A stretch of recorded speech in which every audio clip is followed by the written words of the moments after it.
In February 1959, a group of 9 Soviet tourists went missing in the mountains of the northern Urals.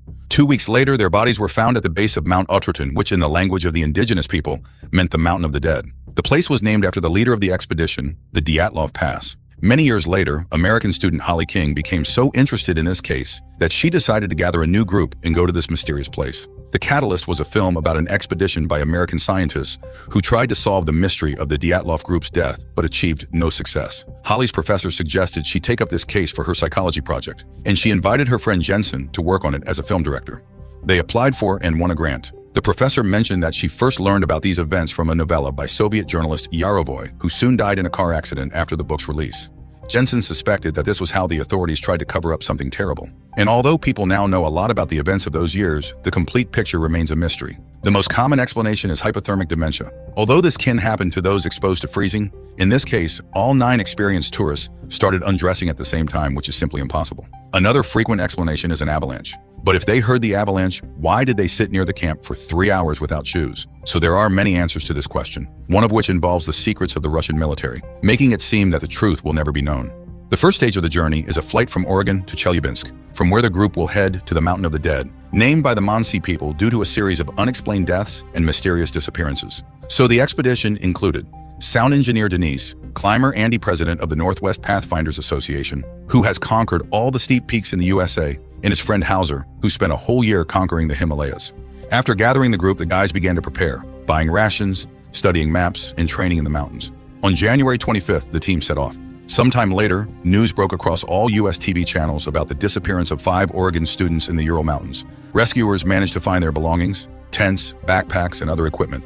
A Russian TV correspondent reported details about the more than strange disappearance of the group of American documentarians, although experts are constructing their versions of the reasons for the disappearance. In winter, the temperature here can drop to -50 degrees, with strong, piercing winds whose direction constantly changes. This means that if a person walks against the wind and thinks they are walking straight, they might actually be walking in circles. There are speculations about the intervention of some extraterrestrial devices, which many witnesses saw in these places, or even about the appearance of the Yeti. The Mansi elders recall rumbling and fiery balls over the mountains on the days when the Dyatlov group disappeared.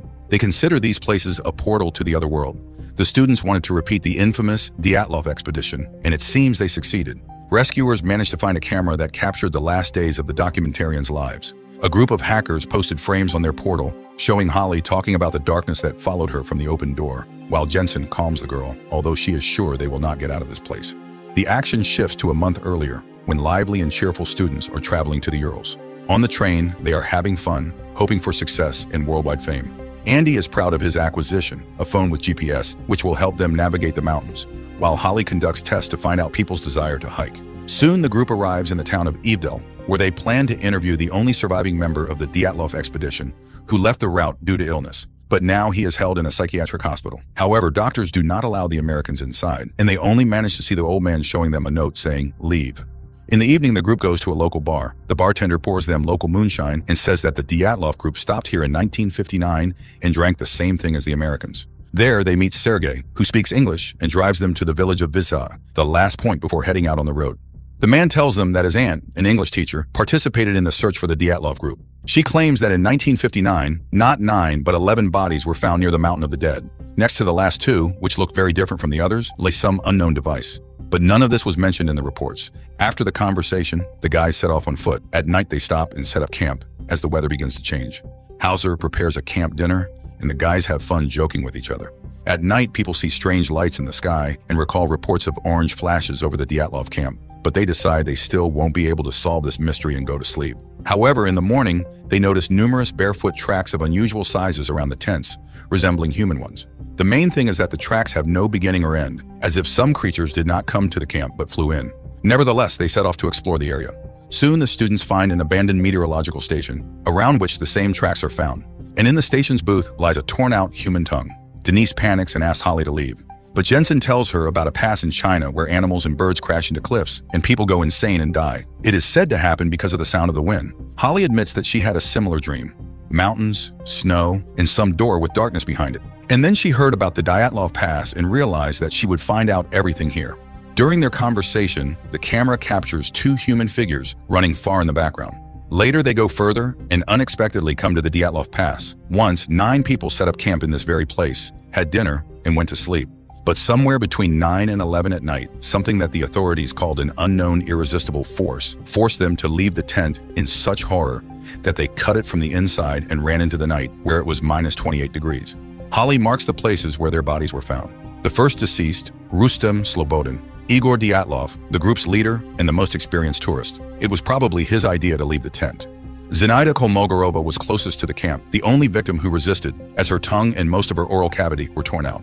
Lyudmila Dubinina, Nikolai Thibault-Brignol, Alexander Zolotaryov, Alexander Kolebatov. The cause of death for all was called hypothermia, but Rustem and Nikolai had serious skull injuries, and Lyudmila and Alexander had broken ribs, which was not observed in others. There were no signs of an attack on any of the bodies, no external injuries. Something broke the skulls of 2 men and the ribs of 2 people without leaving even bruises. Moreover, Alexander's body had a high level of radiation. But from where, and why only on him? Georgy Krivonashenko and Yuri Doroshenko, when others ran away, sat by the extinguished fire and froze to death. While Holly is conducting research, Andy is surprised that their group somehow covered 22 kilometers in one day. Everyone's watches, GPS, and even the compass stopped working. Some guys suggest leaving the mountains before it's too late, but Holly persuades them to stay and finish the film. At night, Holly notices that the Geiger counter starts signaling, and together with Jensen, they go up the slope, where they find a high but not deadly level of radiation. Unexpectedly, the students discover the entrance to a bunker closed with an iron door. Holly wants to open it, although Jensen is categorically against it, as Russian authorities did not build it here for nothing, closing something dangerous in the mountain. However, it turns out that the door is open and just a bit frozen. Holly asks Jensen not to tell the others about the discovery to avoid causing panic among the already scared team. They return to the camp and settle for the night. Around 6 a.m., a huge avalanche roars down the mountains, killing Denise, injuring Andy, and sweeping away the tents and almost all supplies. At first, everyone quarrels, trying to find the culprit of the tragedy, but gradually they realize it was an attempt on their expedition. They help Andy and try to contact the outside world somehow. Holly tells them about the bunker, which enrages Hauser since they are freezing here in the snow while it might be warm there. The students launch a signal flare and wait for help. After some time, 2 people arrive, claiming they saw the flare, but Andy does not believe them since they have no backpacks and could not have reached here so quickly. He stays to hold them back while the others are ordered to run.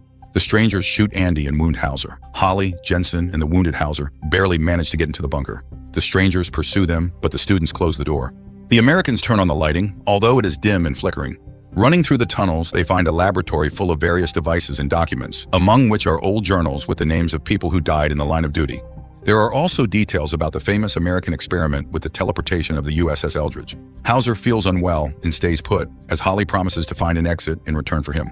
The students continue on alone. Soon, Holly and Jensen find the bodies of soldiers who recently died. One of them is missing a tongue, presumably the one they found earlier at the station, but the other bodies are very old and even skeletonized. The 2 open another door, behind which they sense movement. Suddenly, under the flashlight, they see exactly the same camera they have. Moreover, it has their recordings on it. Jensen recalls the teleportation of the Eldridge, which likely happened to them too. At that time, many soldiers mutated, turning into something incomprehensible. At that moment, they hear Hauser's screams and rush to him, finding their friend being torn apart by 2 humanoid mutants. Noticing the newcomers, the mutants attack them. Resembling skeletons covered in skin, the mutants seem to possess the ability to teleport as they appear out of nowhere in any place. Jensen and Holly leave their friend's body, run out of the bunker, and close the door. To their surprise, the mutants do not chase after them. The survivors turn around, and instead of a snowy field, they see a fossil forming a huge round tunnel. The students realize that this is the path for the mutants' teleportation. Holly throws debris inside and sees that the passage is activated. Looking around, the couple finds drawings on the walls made by the local inhabitants and understands that they discovered this place, built by an ancient civilization once living under these mountains. Such portals can be anything, even weapons scattered around the world, which explains many great mysteries. They do not know where it might take them, to which space or time, but Jensen suggests they need to mentally focus on the place they intend to go. And it will work. The only place that they both clearly imagine is the surroundings of their camp near the bunker entrance. They have no choice but to head into the tunnel. The plot shifts back to 1959, when a Soviet girl from the search team finds their bodies and is very surprised because the rescuers have already found all 9 participants of the expedition. Approaching Soviet soldiers take the bodies to the bunker, while one major picks up the Americans' camera, not understanding what it is. The soldier wants to place the Americans with the other bodies, but the major orders them to be placed in a separate room for examination by a doctor. Undressing the deceased, the soldiers are astonished by the unusual clothing for the 1950s. The naked bodies of Holly and Jensen, now looking like mutant bodies, are hung on hooks in a separate cell. The sergeant places the camera under a light. When everyone leaves, the creatures begin to revive. The man lifts his head and looks at the woman. She directs her gaze at the camera, and an angel wing tattoo is visible on the right side of her neck, the same one Holly had. Despite some inconsistencies, the storyline adheres to most known facts, although the American-Russian creative team skillfully handled the mystified legacy of the USSR. However, the found footage effect combined with acting, special effects, and magnificent locations is good enough to ensure the thriller's watchability.